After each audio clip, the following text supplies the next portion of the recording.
For months, immigration activists have marched in protest of what they say is a lack of political will by the White House to make a decision on what to do about the more than 11 million illegal immigrants currently living in the United States.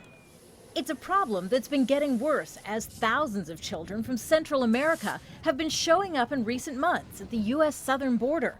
Most arrived without parents and said they were fleeing drug-related violence in their home countries.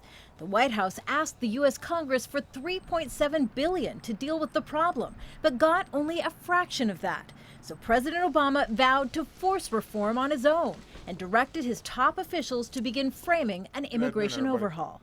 I expect the recommendations before the end of the summer, and I intend to adopt those recommendations without further delay.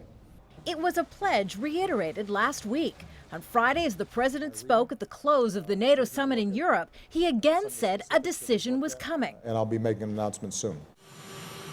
But on the flight back to Washington, President Obama changed his mind and now says he won't act until after the U.S. congressional elections in November to ensure Republicans don't further politicize immigration reform. I'm going to act because it's the right thing for the country, but it's going to be more sustainable and more effective if the public understands what the facts are on immigration, what we've done on unaccompanied children, and why it's necessary.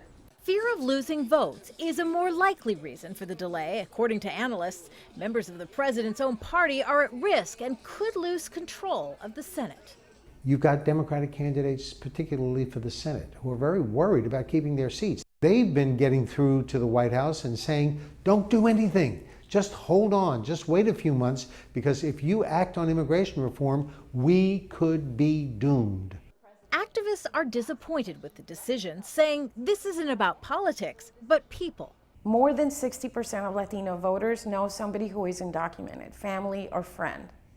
We are experiencing in the flesh the effects of inaction, the effects of making this a political football, which frankly has been done so by both parties at different times.